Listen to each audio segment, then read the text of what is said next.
Welcome to my YouTube channel. आज हम class 8th का chapter number 1 crop production and management के next important fact और question answer करेंगे। इनको करने के लिए सभी ध्यान देंगे। यहाँ पे आज हम करेंगे सीड ड्रिल। क्वेश्चन नंबर 2 हमने कल हाफ किया था, आज क्वेश्चन नंबर 2 हम फुल करेंगे और क्वेश्चन नंबर 7 मेमोराइज करेंगे और उसके साथ साथ हम इरिगेशन करेंगे। इरिगेशन मीन्स सिंचाई। अब देखेंगे ध्यान से सभी। इरिगेशन क्या होते हैं? सिंचाई। गिविंग वाटर टू फील्ड कहते हैं खेतों में पानी देना एट डिफरेंट इंटरवल, अलग अलग समय पर, for the growth of crop ताकि हमारी फसल की ग्रोथ यानी अच्छे तरह से बढ़े, इज कॉल्ड इरिगेशन, उसको ही सिंचाई बोला जाता है। कल क्वेश्चन नंबर 2 हमने हाफ किया था सोविंग तक, जिसको हम बुआई बोलते हैं, और आज हम करेंगे वीडिंग हमारे पास क्या होती है? जैसे मान के चलो हमारे खेत हैं, खेतों में अगर अनचाहे पौधे हो जाएं जिसको हम घास बोलते हैं। अगर हमारे पास मान के चलो हमने किसकी खेती की है, कोई भी अनाज बोआ है, कोई भी वीट हमने उगाई हुई है, अगर उसके अंदर कोई और घास उत्पन्न हो जाए, जैसे गाजर घास होता है या फिर मूली घास होता है, इस तरह से बहुत तरह के घास होते हैं, उनको वीडिंग बोलते हैं। उनको क्या बोलते हैं? वीडिंग। ठीक है। खरपतवार। अब यहाँ पे देखेंगे weeding. The unwanted plant in the crops कहते हैं जो अनचाहे पौधे इन द क्रॉप्स फसल में आर कॉल्ड वीड्स, उनको क्या बोलते हैं? वीड्स बोलते हैं, खरपतवार बोलते हैं। Weeds are to be removed to protect the crops कहते हैं जो हमारे वीड्स होते हैं वो रिमूव किए जाते हैं टू प्रोटेक्ट द क्रॉप्स ताकि हमारी फसल सुरक्षित रह सके।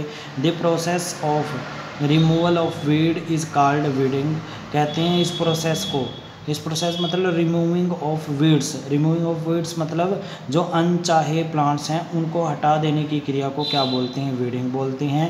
It is done with the खुरपी, या तो ये खुरपी के साथ की जाती है या फिर ट्रैक्टर के साथ की जाएगी। ड्राइंग हैरो और ट्रैक्टर ड्राइंग हैरो लगाई जाती है पीछे, जो क्या करती है? खरपतवार को निकाल देती है। सम केमिकल कॉल्ड वीडिसाइड, और कुछ केमिकल भी डाले जाते हैं जिनको हम क्या बोलते हैं? वीडिसाइड बोलते हैं। Are use to control the weeds, और वो क्या करते हैं? घास को वहीं पे ख़त्म कर देते हैं, उनको कंट्रोल में कर लेते हैं, उसको बोलते हैं वीडिंग। उसके बाद है हमारे पास थ्रेशिंग को गहाई बोलते हैं। गहाई मतलब separation of grain from the chaff. मान के चलो हमारे पास कोई भी अनाज है, अगर उसको घास फूस से अलग करना है तो वो थ्रेशिंग करनी पड़ती है। फूस होता है जिससे अलग करते हैं। सेपरेशन ऑफ ग्रेन्स अनाज का अलग करना, फ्रॉम द चैफ मतलब जो हमारे पास क्या है? घास फूस है, उससे ग्रेन अनाज को अलग करना, इस कॉल्ड थ्रेशिंग, उसको घाई बोला जाता है। When the crop is harvested कहते हैं जब फसल क्या की जाती है? फसल की हार्वेस्टिंग की जाती है, कटाई की जाती है। It is cut along with the stock, वो किसके साथ काट दी जाती है? उसके तनों के साथ, या फिर ये कह सकते हैं फूस के साथ काट दी जाती है। तने मतलब यहाँ पे बात करेंगे हम along with the stock. Along with मतलब जब हम फसल की कटाई करते हैं या तो वो उसके डंठल के साथ काट दी जाती है, या फिर हम ये कह सकते हैं उसके तने के साथ काट जाती है, टहनी के साथ काट दी जाती है, ये कहेंगे। This is carried out with the help of machine, ये किसकी सहायता से की जाती है? मशीन की सहायता से की जाती है। कॉल्ड कंबाइंड होती है। अब जैसे हमारे पास क्या है? गेहूँ की फसल है, गेहूँ की फसल को काटने के लिए कंबाइन यूज़ करते हैं। तो कंबाइन क्या करती है? जब फसलों के ऊपर से चलती है तो वो जो फसल होती है उसके साथ साथ जो फूस होता है उसको भी अपने अंदर ले जाती है। Which is in fact combined harvester and thresher. तो दोनों में कंबाइंड होते हैं, हार्वेस्टर और थ्रेशिंग। हार्वेस्टर मतलब कटाई के साथ साथ उसकी वो भी करती है।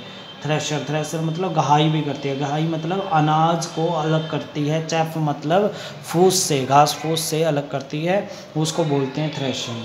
तो समझ में आ गया होगा आई होप। उसके बाद है हमारे पास question number 6 irrigation. What is irrigation? सिंचाई क्या है? डिस्क्राइब 2 मेथड ऑफ इरिगेशन कह रहे हैं। इरिगेशन के 2 मेथड बताओ। दो तरीके बताओ विच कंजर्व वाटर, जो पानी बचाते हैं। ठीक है, अब हमने सिंचाई के वो दो मेथड बताने हैं जो सिंचाई को बचाते हैं। अब देखेंगे ध्यान से, the supply of water to crop at different interval is called irrigation. Irrigation का इंपॉर्टेंट फैक्ट हमने पढ़ा है, वही सेम आ गया कि पानी की सप्लाई किसको, क्रॉप्स को अलग अलग समय पर क्या कहलाती है, इरिगेशन सिंचाई कहलाती है। The time and frequency of irrigation vary from crop to crop. अब ये अलग अलग फसलों पर डिपेंड करता है कि किस फसल को कितना पानी चाहिए, सोयल टू सोयल। और ये भी डिपेंड करता है कि जिस खेत में हमारी फसल उगाई गई है उसकी मिट्टी कैसी है, तो मिट्टी से मिट्टी पर भी डिपेंड करता है। एंड सीजन टू सीजन, अब जैसे हमारे पास गर्मियों में कितना पानी चाहिए, सर्दियों में फसल को कितना पानी चाहिए, तो सीजन टू सीजन पे भी डिपेंड करता है। उसके बाद है the two method of irrigation in which water is conserved are sprinkle system and drip system. यहाँ पे दो मेथड बताए गए हैं सिंचाई के जो क्या करते हैं, पानी को बचाते हैं। पहला बताया इन्होंने छिड़काव विधि, दूसरी बताई है ड्रिप सिस्टम। ड्रिप मतलब पौधे की जड़ों में ड्रॉप वाइज सिस्टम भी कह सकते हैं, ड्रिप सिस्टम भी कह सकते हैं कि पौधे की जड़ में ही ड्रॉप वाइज पानी दिया जाता है। ठीक है, इनको डिटेल में पढ़ेंगे। अब देखेंगे उसके बाद है हमारे पास डिटेल में स्प्रिंकल सिस्टम, छिड़काव विधि। छिड़काव विधि कैसे करते हैं, the system is used on the uneven land. कहते हैं ये सिस्टम वहाँ पे यूज़ किया जाता है जहाँ पे लैंड समतल नहीं है। Where water is available in smaller quantity, और जहाँ पे पानी की कमी है या पानी कम मात्रा में पाया जाता है। In this system perpendicular pipe having rotating nozzle on the top are joint to the main pipeline at regular interval. अब यहाँ पे ध्यान से समझना कि हमारे पास मान के चलो हमारे पास ये परपेंडिकुलर लाइन है, ठीक है, इसके सिरे पर क्या लगे हुए होते हैं, रोटेटिंग नोजल लगे हुए होते हैं। इस तरह से क्या लगे हुए होते हैं, रोटेटिंग नोजल, और ये क्या करते हैं, घूमते रहते हैं ऐसे, और इनमें से पानी निकलता रहता है ऐसे। पहले इन्होंने पानी का छिड़काव इधर किया, जब ये घूम के यहाँ पे चला गया तो पानी का छिड़काव इधर करेगा, जब ये घूम के यहाँ चला गया तो पानी का छिड़काव इधर होगा, यहाँ पे चला गया तो पानी का छिड़काव इधर करेगा, यहाँ पे चला गया तो पानी का छिड़काव इधर, यहाँ पे चला गया तो पानी का छिड़काव इधर, यहाँ पे चला गया तो पानी का छिड़काव इधर, यहाँ पे चला गया तो पानी का छिड़काव इधर। और इसमें पानी कहाँ से आता है, एक मेन पाइपलाइन होती है, और वो किससे ये परपेंडिकुलर पाइप होती है और ये मेन पाइपलाइन से जुड़ी हुई होती है, और ये पाइपलाइन से ही स्प्रिंकल सिस्टम के द्वारा क्या की जाती है, सिंचाई की जाती है। आजकल ये पार्क वगैरह में आम देखने को मिलती है, पार्क में लगी हुई होती है ताकि पानी सभी जो घास होता है, सभी जगह पे घास लगा हुआ है वहाँ तक पहुँच सके। ये सिस्टम होता है, इसको बोलते हैं छिड़काव विधि। उन्होंने यही कहा है, देखो इन this system perpendicular pipe having rotating nozzle. Perpendicular pipe होती है, ध्यान से देखेंगे, ये परपेंडिकुलर पाइप है और ये रोटेटिंग नोजल है, ये रोटेट करके यहाँ पे चलेगी, यहाँ से यहाँ, यहाँ से यहाँ, यहाँ से यहाँ, यहाँ से यहाँ, घूमती रहती है जैसे जैसे पानी आता है।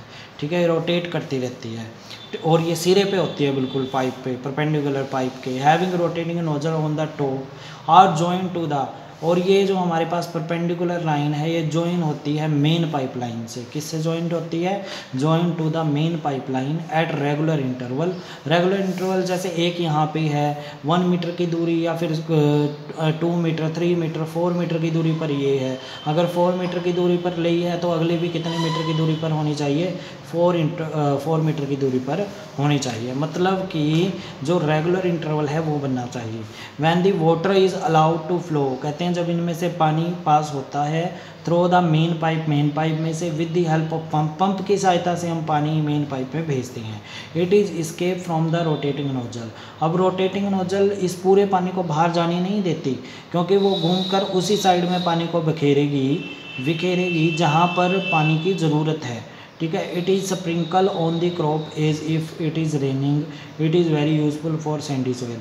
कहते हैं स्प्रिंकल सिस्टम है जो किसके लिए, फसलों के लिए बहुत महत्वपूर्ण है। अगर बारिश हो रही हो तब, ठीक है। It is very useful for the Sandy soil, कहते हैं जो सैंडी सॉइल होती है, रेतीली मिट्टी होती है, उसके लिए बहुत महत्वपूर्ण है ये मेथड। उसके बाद दूसरा है हमारे पास drip system. In this system water falls drop by drop just at the position of the root. मान के चलो हमारे पास कोई भी पौधा है, पौधे हमारे क्या लगे हुए हैं, एक लाइन में लगे हुए हैं। मान के चलो हमारे पास ये पौधे हैं, सभी एक लाइन में लगे हुए हैं और इनका इंटरवल गैप भी क्या है, इक्वल है। जितना इनसे इसके बीच में गैप है उतना इसके बीच में इससे है, उतना इन दोनों के बीच में है, उतना इन दोनों के बीच में। तो हम क्या करते हैं, यहाँ पे मेन पाइपलाइन लेते हैं और उसमें जहाँ पे पौधे की जड़ें होती हैं वहीं पे क्या होते हैं, होल्स किए होते हैं। ये देखो ध्यान से, होल्स किए होते हैं। और जैसे ही इसमें से पानी जाएगा तो ड्रॉप बाय ड्रॉप ये सीधा कहाँ पे जाएगा, जड़ों में जाएगा। यहाँ से बंद है, ये यहाँ से बंद है, आगे नहीं जाएगा, यहाँ से क्लोज है, तो ये वहीं पे जाएगा जहाँ पे जाना है पानी को। जड़ों में जाना है, बाहर तो जाना नहीं, क्योंकि बाहर भेजेंगे तो पानी वेस्टेज होगा।